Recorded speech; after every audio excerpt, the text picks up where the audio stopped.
আকাশের বুকে ভেসে বেড়ানো এক কিংবদন্তি, যার নজর এড়িয়ে যাওয়া ছিল প্রায় অসম্ভব। কিন্তু সম্প্রতি সেই উড়ন্ত দুর্গের একটির পতন হয়েছে। তো চলুন আজ আমরা এই E3 সেন্ট্রি নামের বিমানটির পতনের পেছনের ঘটনাগুলো একটু জেনে নিই। 50 বছর ভাবা যায়? প্রায় অর্ধ শতাব্দী ধরে যে বিমানটা মার্কিন বিমানবাহিনীর আকাশের প্রহরীর মতো কাজ করছিল, সেটাই চিরতরে হারিয়ে গেল। এটা শুধু একটা বিমান হারানো নয়, এটা আসলে একটা যুগের অবসান। আর এই ঘটনাটা কিন্তু খুবই গুরুত্বপূর্ণ। দেখুন, একটা E3 সেন্ট্রি হারানো মানে তো শুধু একটা দামি যন্ত্র নষ্ট হওয়া নয়, এর সাথে জড়িয়ে আছে কয়েক দশকের সামরিক ইতিহাস আর স্ট্র্যাটেজিক শ্রেষ্ঠত্বের একটা বড় প্রশ্ন। তো ঘটনাটা ঠিক কী ঘটেছে? সোজা কথায়, সৌদি আরবে একটা আমেরিকান মিলিটারি বেসে হামলা হয়, আর তাতে একটা E3 সেন্ট্রি বিমান পুরোপুরি ধ্বংস হয়ে যায়। অভিযোগের আঙুলটা উঠেছে ইরানের দিকে।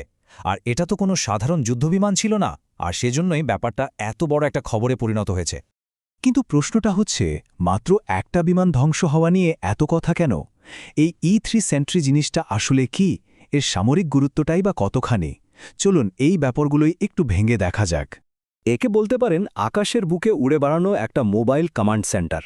এর কাজ শুধু শত্রুকে খুঁজে বের করা না, বরং পুরো যুদ্ধক্ষেত্রের ব্রেন হিসেবে কাজ করা। এটা 1970-এর দশকে বানানো হয়েছিল, খাসতর করে মার্কিন বিমানবাহিনী আর ন্যাটোর আকাশকে সুরক্ষিত রাখার জন্য। এর ক্ষমতাগুলো দেখলে অবাক হতে হয়।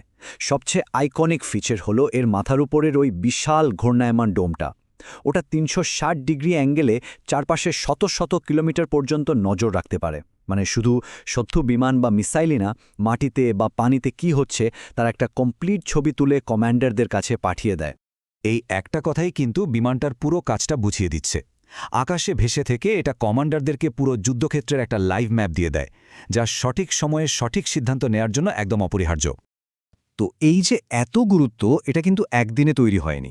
এর পেছনে আছে প্রায় 50 বছরের এক লম্বা আর বেশ ঝুঁকিপূর্ণ অভিযানের ইতিহাস।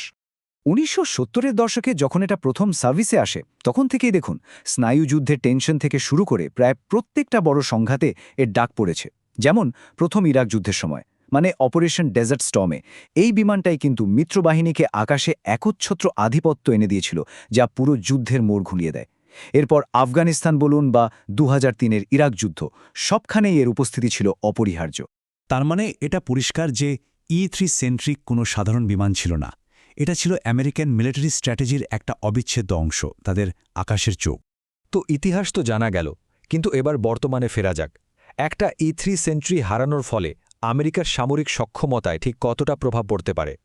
এই ক্ষতির পরিমাণ বুঝতে হলে আমাদের একটা সংখ্যা জানতে হবে, আর সংখ্যাটা হল 16। হ্যাঁ, হামলার ঠিক আগে পুরো মার্কিন বিমান বাহিনীতে কার্যকর E3 সেন্ট্রি ছিল মাত্র 16টা, আর এখন সেখান থেকে একটা কমে গেল। ভাবুন একবার, এই ধরনের হাইটেক, স্পেশালাইজড আর অনেক দামি বিমান তো চাইলেই বানানো যায় না। তাই এত ছোট একটা ফ্লিট থেকে একটা বিমান চলে যাওয়া মানে হলো তাদের মোট নজরদারি ক্ষমতার একটা বড় অংশই হারিয়ে যাওয়া।